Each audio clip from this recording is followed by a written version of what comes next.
Hello YouTube, this is King here, and we're gonna do a quick deck profile on my Yu-Gi-Oh! Day top 8 Shaddoll dinosaur deck profile.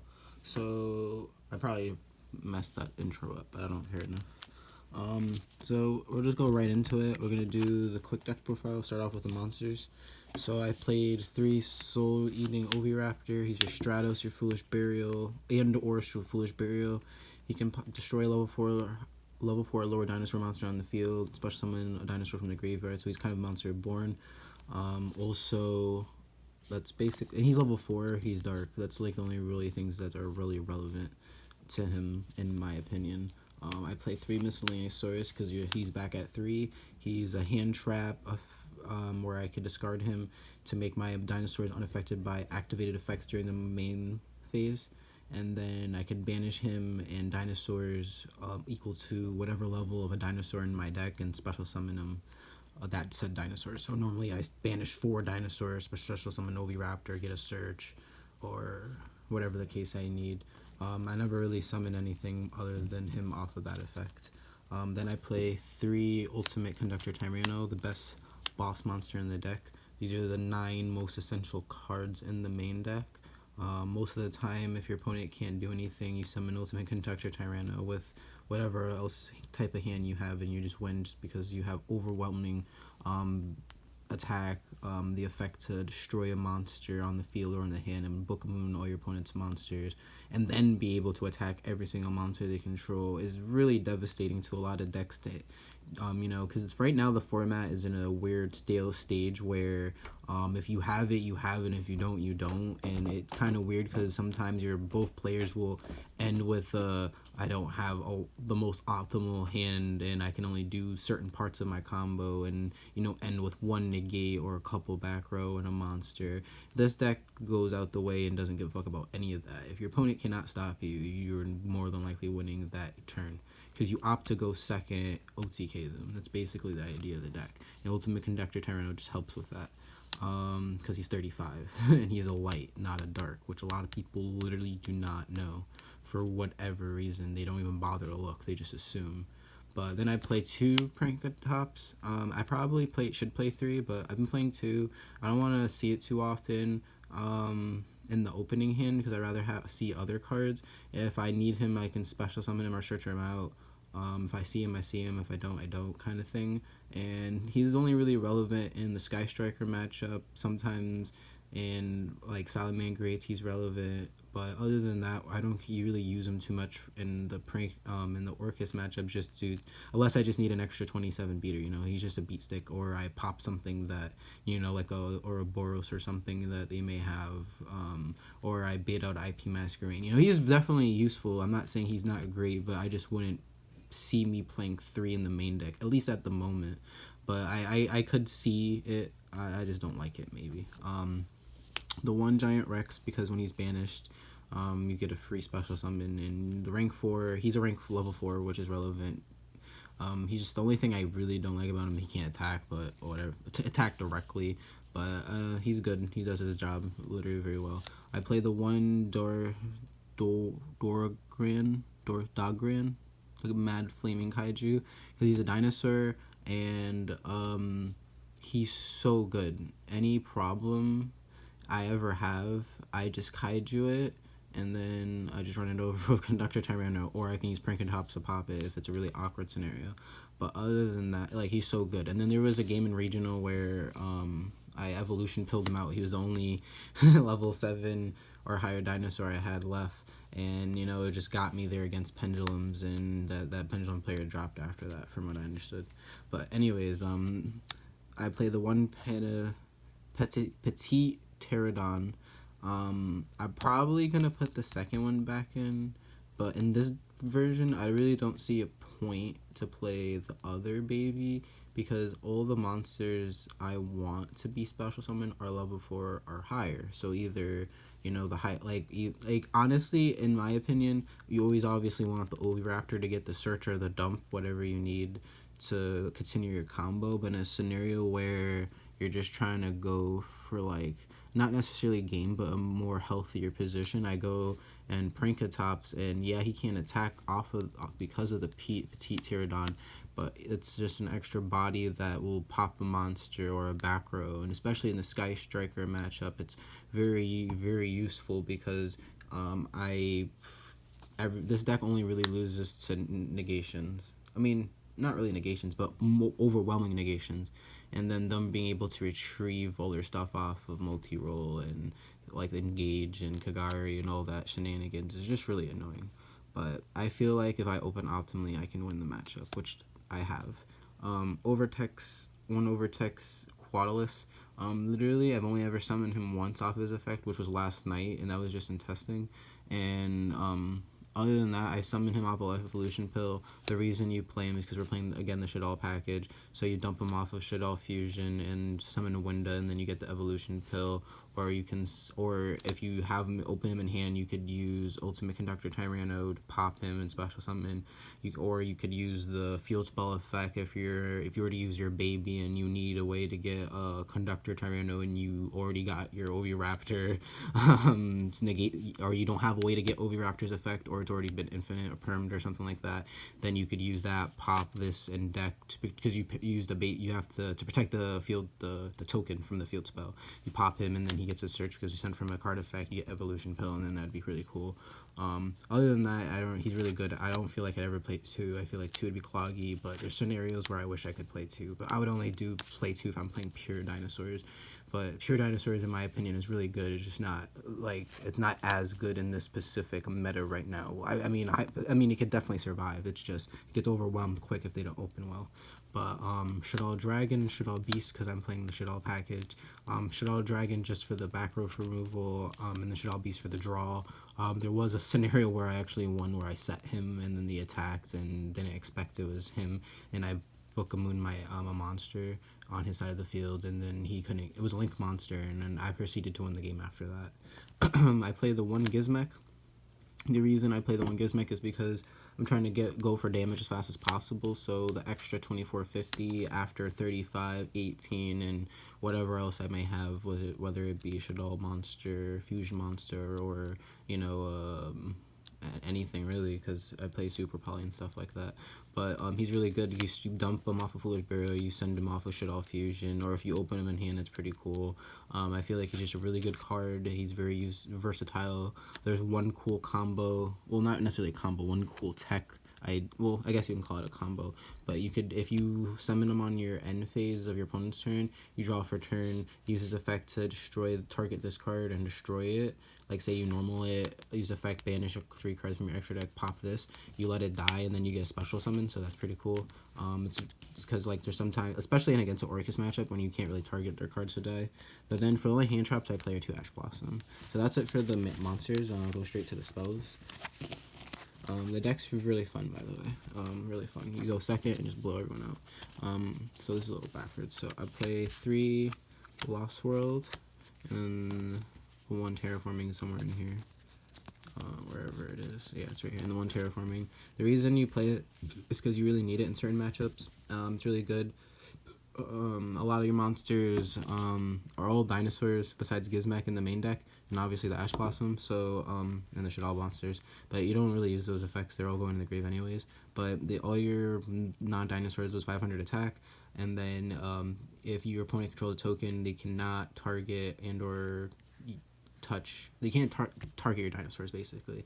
So, but it only affects your opponent. So especially in Sky Strikers where they need to be able to target to use their effects most of the time, and or not control a monster in the main monster zone, is really, really good. And the first round against in the Yu-Gi-Oh! Day event, I was played against Sky Strikers, which to me is, I would say, one of the harder matchups if you don't open optimally. But I opened Shaddoll monster, a Shaddoll Fusion in like normal combo. He didn't ash me or anything, so I ended with a Winda, Ultimate Conductor Tyranno, and something else on the board with a Lost World, and he had a token, and he couldn't, like, it was a grindy game, but I played around the token so well that he just was literally unable to play the game of Yu-Gi-Oh! And I felt so bad. But arguably so, I feel like he just didn't play it properly at the same time. But, if you're not used to this deck, then you're not going to play it properly. So that's just part of the reason why I'm playing it. So I went 2 weeks at locals on top. The week before I topped it just for regular locals, and then the week after I topped on the Saturday of Yu-Gi-Oh day. Anyways, I play 3 Fossil Dig because you need to get your searchers out. The only thing that's really weird to me is when you already have a Miscellaneous Saurus and an Oviraptor in hand and you don't know what to search, and you don't want your opponent to know what you have. So that's the only time it's really awkward, because there's not really that many dinosaurs you can search off of this. I mean, you could search the baby or the the big Rex, but I mean, it's not the most optimal search off of it. If they give us some really cool support for dinosaurs, that'd be dope. But other than that, I feel like you gotta play it. For me, I'm playing 3 Pot of Extravagance. It's not a necessary card for this deck, but the way my logic is, you want to bait as many things out as possible. I'm the king of baiting things out. I do it in Pendulums, I did it in Trick Stars, I did it in True Draco, I did it in this deck, and this is the reason we're playing it. Shout out to my boy Zaid because the 2 of them are his, 1 are mine. But this deck is really good. I don't really play with the extra deck too often, but with the cards that I want to use or see the most often, or I play at least 2 copies of them. So the odds of me banishing them are there, but I play with what I have, and it's only bitten me in the ass 1 time maybe, and I still won the game, I believe. So it's not.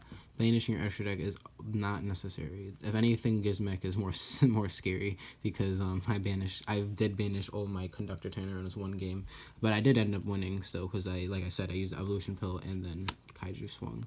But Shaddoll Fusion, the reason you play this is because we opt to go second. The reason is because the Extravagance will bait out the Ash. If it doesn't, then Shaddoll Fusion, and Shaddoll Fusion will dump whatever I need to be dumped, whether I'm going second. If I'm going first, then I'll send oh man, I just realized I have 2 secrets in 1 super. I'm sad. But anyways, I gotta get another secret. I didn't peep. Sorry. But I need to send, if I need to draw, I want to draw, I'll send the Beast. But if not, if they have back row, then I'll send the Dragon. But that doesn't really matter. I get the Winda, or I summon Shikinaga, or summon the Krista, literally whatever I'm able to summon. Half the time it's just to get a body or a card in the graveyard that I need, whether it be the Miscellaneous Saurus for 1, or I can get the big Rex when I have an Evolution Pill, or I can get the Overtext or the Gizmek, It depends what because, you play Extravagance, so it's whatever you're able to, but you play enough targets for it to not totally affect you, I believe. I played 2 Evolution Pill. Some days I wish I played 3, some days I like the 2. It's really good. You banish a dinosaur and a 9 dinosaur, and then you get a level 7 or higher dinosaur from your deck. You normally summon Ultimate Conductor Tyranno, but like I said, I summoned the Kaiju before. I've summoned Overtext before, because I wanted the negate. The negate was more valuable to me than anything else. At the time in that certain matchups, because it's like, okay, they can't kill me, but I can't kill them this turn, so it's like, let me put the negate on board to guarantee they don't top deck like a super poly, they'll fuck me up or some shit, or like a mind control, link away, or or instant fusion, whatever the case may be. Super poly I can't negate, obviously, but anything else. But speaking of Super Poly, I play 2 Super Poly in the main. The reason I play 2 Super Poly in the main is because I want to be able to, if I go second, which I always want to go second, if my opponent goes first, I don't care, not even a little bit. Only time I care is if I go first, because sometimes my hands are like, going second hands, you know what I mean? They're not meant to go first. But honestly, my deck surprises me a lot more than I thought. I'd be going first a lot, ending with some crazy board. My opponent still can't do anything, and then I have a Wenda, so they really can't do anything. So it's kind of funny. It's kind of funny when they make me go first, and then I have a really good hand. But Super Poly doesn't affect you with Extravagance, because if you open Super Poly and you go second, you standby phase Super Poly, and then you still get to use Pot of Extravagance, and you don't lose your target for Super Poly. So that's a really cool. That's literally the only reason why I played Super Poly. Then I played 2 Mind Control, because if I can link away my opponent's monsters, especially in the Sky Striker matchup, then I'm not scared of Ray, and I'm easily able to kill them, because I will be able to overwhelm them. Then I'll be able to bait everything out, hopefully, and if it's fake back row, or they don't have anything anyways, then I win anyways. So that's about it. The 1 Foolish Burial, and then my tech choice is 2 Twin Twisters, specifically for the specifically for the Sky Striker matchup, but I mained it specifically for the Sky Striker matchup because it's my hardest matchup, just because of the simple sheer grind and the fact that they don't OTK me, and I'd rather get rid of their back row. and that's basically how they survive the back row. There can only be one. The reason I won is because I opened the Twin Twisters. I drew into it, he flipped there can only one, and I chained to it, and then he couldn't do anything against the Sky Striker matchup. So, and then I'll go into my extra deck. So I'm playing 2 Abyss Dweller, 1 Tornado Dragon, 1 Logi, and 1 Belka. These are, I think, the best possible options you can do. You could obviously switch it around and play 2 Dolka or 2 Logia, but I feel like you need the Tornado Dragon because, like I said, Sky Striker mats, it's Salamangreat, Orcus even, or any other back row Dark Ultra guys are coming back. You want to be able to get rid of the back row that stop hurting you the most, and being able to get 2 level 4 monsters on the field is not impossible in this deck at all. Very simple, very easy, so it's not... I feel like it's very necessary. The reason I'm playing 2 Abyss Dweller is due to the simple fact that I'm playing Extravagance, and that if I hit one, I want to be able to have another one.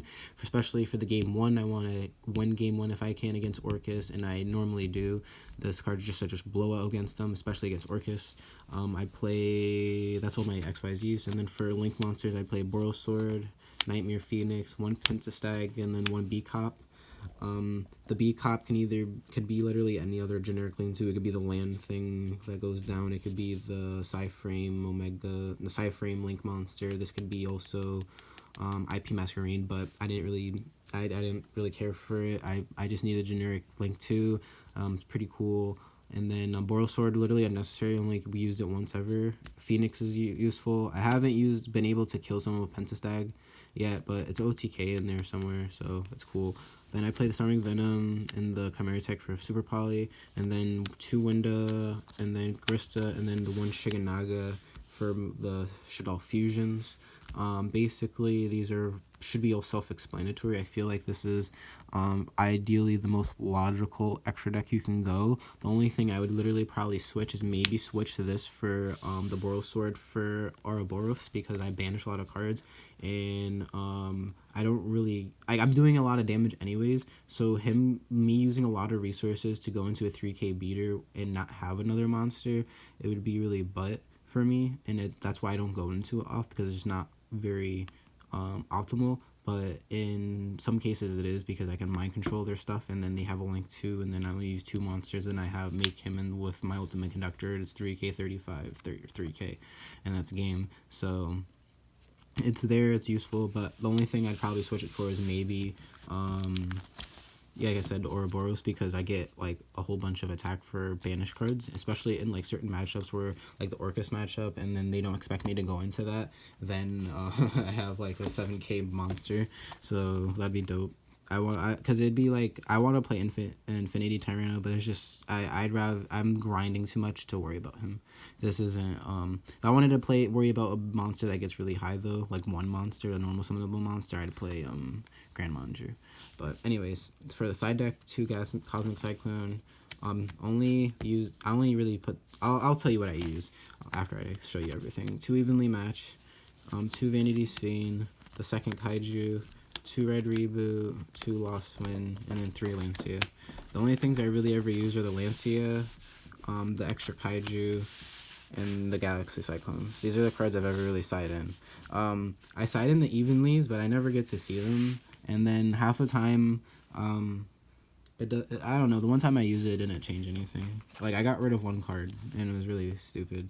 But it was that, I don't know, honestly, I've honestly been debating playing Raigeki and Dark Pool over this shit. Because, like, round 4, the last round of the Yu-Gi-Oh! Day event, I played against, Heroes, and their deck is stupid now. Like, they just have all the searchability, and it's like, unless you have Droll, you're not stopping most of that shit. And yeah, like, if you can survive past turn 3 or 2, because they use all the resources more than likely, because it's a combo deck, you have to get to where they are, then you could survive. But like which I did, I beat them game 1 I lost game 1, beat them game 2, and game 3 was literally just because of time, because I was just about to search the Kaiju, and all I had to do was Kaiju him and then attack with Ultimate Conductor, Tyranno, and the rest of my monsters, and I would have been able to get him in time. But not kill him, but definitely do it. But other than that, it was really good. So I'll tell you my matchups. My first matchup was Sky Strikers, I told you. My second one was Orcus. I lost that one. My third one was Orcus. I beat him. And then the last last one was dinosaurs. I mean, well, heroes, and I lost. But the reason I top still is just because how good my records are there, and I have more points than a lot of people. So because I only top ever at locals. I can never top. I have never been able to top a regional. I topped an ARG. I got 8th place, but like I haven't been able to top a regional yet. But it's alright, guys. We'll do it soon. I got really close with this deck though. I bubbled at Brooklyn, by the way. But that was it. This is the Shaddoll deck profile, guys. The only things, like I said, I had changed. I debated taking out extravagant and stuff, but I want like I said, I want to be able to negate a lot of stuff. The only thing I really would change in the main deck is probably gonna add the extra Petit Pterodon just because of the grind game you need it, and then maybe like the 3rd Prankatops. But other than that, I feel like everything else is pretty solid. I mean, you could argue like the mind controls don't need to be in the main, or the super polys, or anything really. But like I like the way the deck works. I've been doing really well with it, and I hope you like the deck profile. Any comments, questions, or concerns, please in the comments below. Please like, comment, and subscribe, and just shout out for me being able to top 8 at the Yu-Gi-Oh day. It was my first official Yu-Gi-Oh day because I apparently miss every other one I ever went to, and I've been playing Yu-Gi-Oh competitively for a little while. So the fact that I actually got the top was pretty cool. I was about to, because I was sad that I lost to Heroes. It was just time was called, and I was just about to win too, and it was just like I was 2-2, so it was like it's really literally up to I think my tiebreakers to who if I was gonna top or not. But other than that, thank you so much, guys. Thank you for the likes, views, or anything like that. And I'll see you guys soon with more deck profiles. Goodbye.